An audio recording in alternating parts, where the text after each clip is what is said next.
Alors, ça nous intéresse. Michel Barnier nous a donc dévoilé hier la répartition de l'effort pour enrayer la dérive de nos comptes publics. Bonjour Béatrice. Bonjour David. Béatrice Mathieu, grand reporter à l'Express. Ça va? Très bien. Très Content bien de vous retrouver. Mais moi aussi, dans cette rentrée budgétaire chargée. Exactement. On a tous regardé évidemment, et nous on l'a analysé scrupuleusement, ce discours de politique générale du Premier ministre. Déjà sur le déficit, on rentre dans le sujet. Michel Barnier s'engage à revenir à 5% en 2025 et 3% en 2029. Je rappelle qu'on est sûrement autour de 6,2% sur 2024. 6,1% en fait, exactement. Combien? 6 combien? Sur 2024. 6,1% exactement sur 2024. Si l'on en croit le rapport qui a été remis ce matin au Conseil des finances publiques et qui détaille un petit peu le cadrage à la fois macroéconomique du projet de loi de finances qui va être remis la semaine prochaine, et puis les grandes masses en fait qui sont espérées sur à la fois aussi bien en termes de dépenses que de recettes.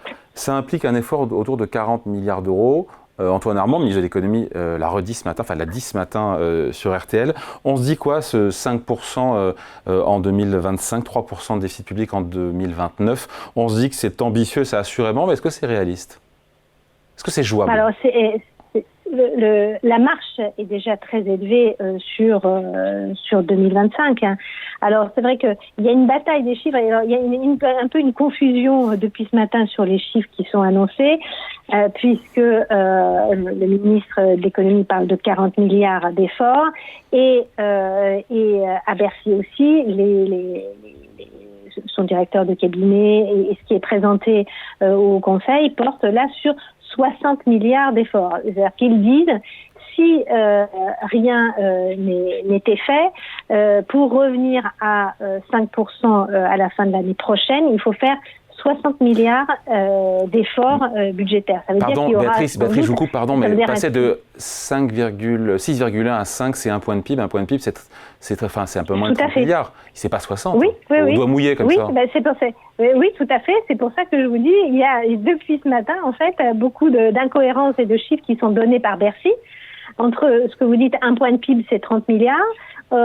Antoine Armand qui dit grosso modo un effort de 40, et ce matin ce qui est inscrit en fait et ce qui a été dit par les experts de Bercy sur l'effort budgétaire qui demande à être fait d'ici fin 2025, qui est de 60 milliards. C'est pour ça que c'est extrêmement fluctuant. Bon, il faudra s'arrêter, il faudra que le gouvernement s'arrête, et on le saura la semaine prochaine avec la présentation du projet de budget. Il faudra s'arrêter sur un chiffre. Mais la marche est très élevée. Même si c'est 30 ou 40 milliards, c'est quasiment du jamais vu, Béatrice, non? En 2012-2013, la marche avait été dans ce qui avait été fait aussi après la crise des dettes souveraines avait été très très important, notamment sur le volet recettes. Hein. Ouais. Ce qui avait provoqué 3 années de croissance zéro d'ailleurs. Ce qui avait provoqué 3 années de croissance zéro.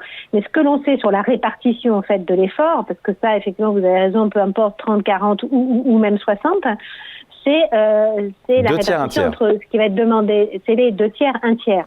Ce qui est encore inscrit en fait dans ce document qui a été remis encore une fois au Conseil des finances publiques, c'est que grosso modo, on devrait avoir une vingtaine de milliards d'économies demandées à l'État. Alors il y avait déjà 15 milliards qui étaient inscrits dans les lettres plafond, mais là il va falloir aller au-delà de ces 15 milliards et trouver 5 milliards d'euros d'économies supplémentaires demandées là à l'État. Grosso modo 1 milliard sur les opérateurs. Et puis après, le reste, il va y avoir des économies demandées à la sécurité sociale, et ça c'est le report de l'indexation des retraites qui va être reportée de 6 mois. Donc en reportant de 6 mois l'indexation des retraites, on gagne peut-être 4-5 milliards sur l'ensemble de l'année. Et puis une progression de l'Ondam qui va être aussi limitée.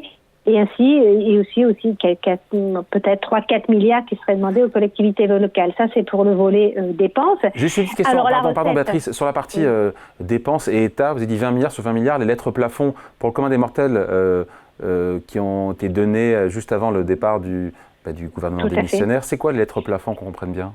Alors, les lettres plafonds, c'est un document qui est envoyé en général au creux de l'été à tous les ministères sur, voilà, en fait, les crédits qui vous seront accordés l'année prochaine.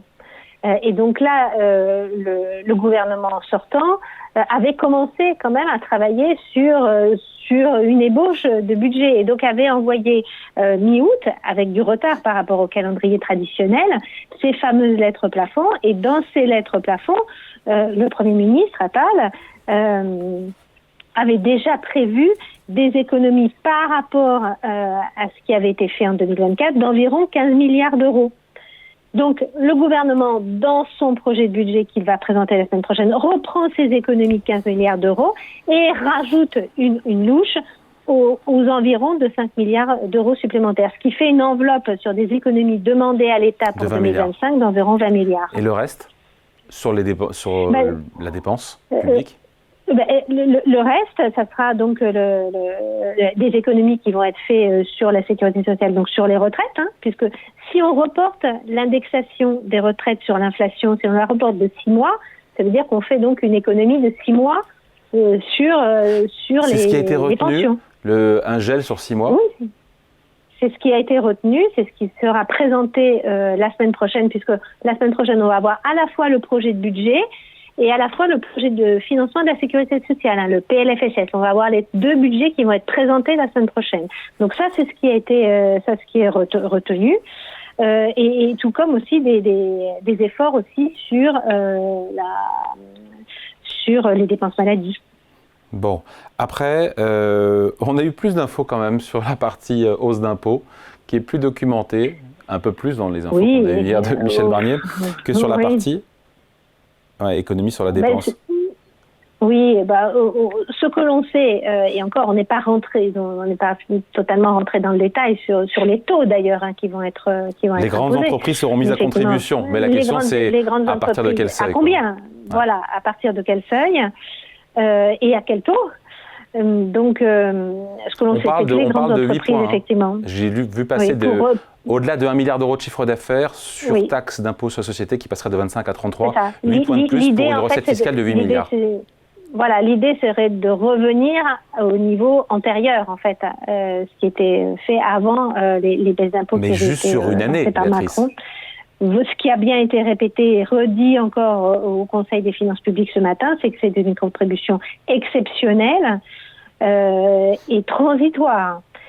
Alors, je ne peux pas vous dire, je ne sais pas quelle est la durée du côté transitoire, et c'est tout le problème, en fait, des impôts en France. Mais il y aurait la partie sur les entreprises, mais a priori, il y aurait aussi quelque chose sur les plus grandes fortunes.